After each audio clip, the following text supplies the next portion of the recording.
नमस्कार दोस्तों, जय श्री राम, जय सीताराम।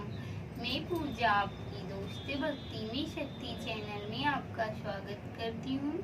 दोस्तों, आज हम आपको जगन्नाथ भगवान की पूजन विधि और पूजा में प्रयोग होने वाले सामग्री का उपयोग बताएंगे कि क्या क्या हमें उसमें उपयोग करना है और क्या नहीं करना है।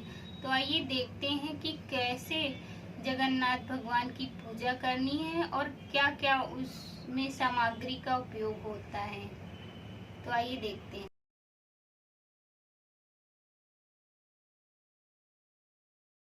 पूजा करने के लिए सबसे पहले हमें प्रसाद तैयार करना होता है। प्रसाद के लिए ये है गुड़ धनिया, ये गेहूं को भूनकर गुड़ मिक्स किया जाता है। और ये है पुए, आटे के पुए, ये आटे से बनते हैं और इन्हें घी में फ्राई किए जाते हैं। और ये है गुजिया, इसे भी बनाया जाता है इसमें खोया भर के।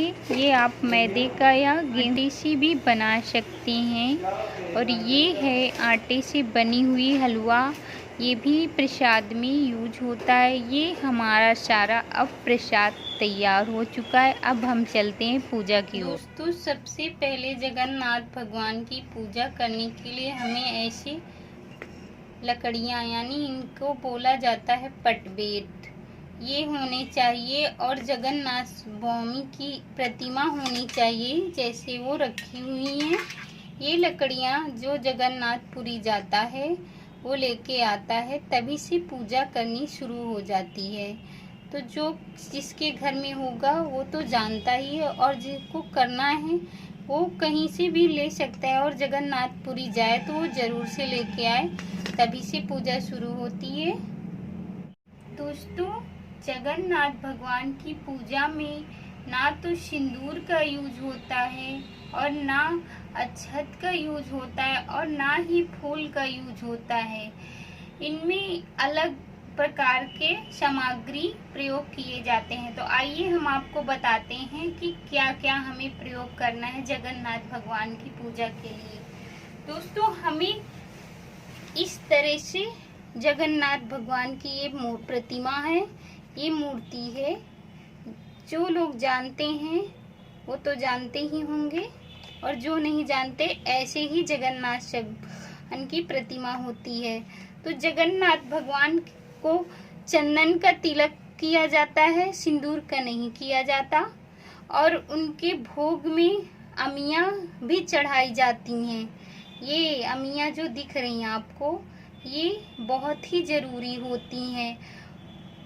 और ये फूल की जगह ये कुसुम का फूल यूज किया जाता है। उनकी पूजा में फूल नहीं यूज किया जाता।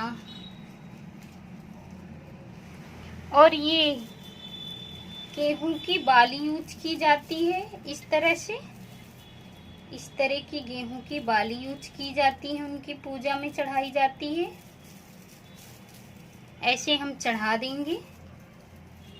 और इस तरह के 2 कलश होने चाहिए हमारे मिट्टी के। इस तरह से 2 कलश होने चाहिए हमारे पास। सामग्री भरनी होती है। ये देखो मैंने भर रखा है। इसमें कुशली और पुआ, गुजिया और पुआ बना के भरने होते हैं। ये देखिए, ये पुआ,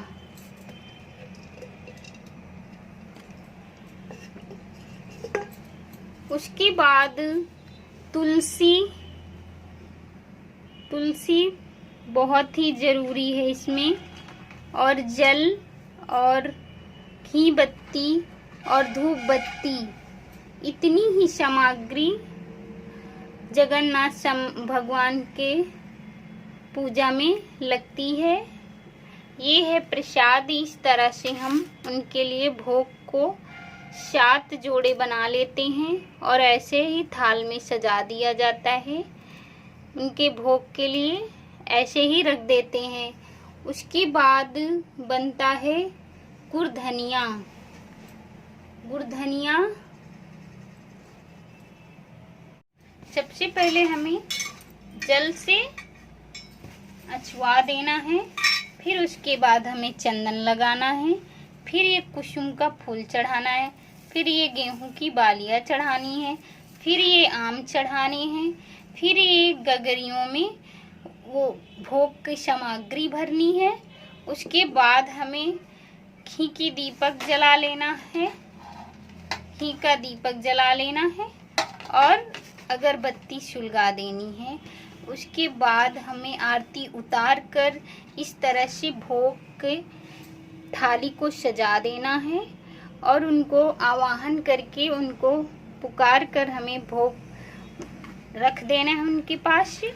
उसके बाद नतमस्तक करके फिर उसके बाद हमें आरती करनी है। उसके बाद सर झुका के और अक्षत के रूप में हमें इस तरह से गुड़धनिया को लेके छिड़कना होता है। ये गेहूं को भून कर बनाया जाता है इसे, और गुड़ मिक्स करके इसे ही हम अक्षत के तौर पे छिड़कते हैं ऐसे करके। तो फिर ऐसे ही पूजा होती है, और तो आप पूजा करना जानते ही हो।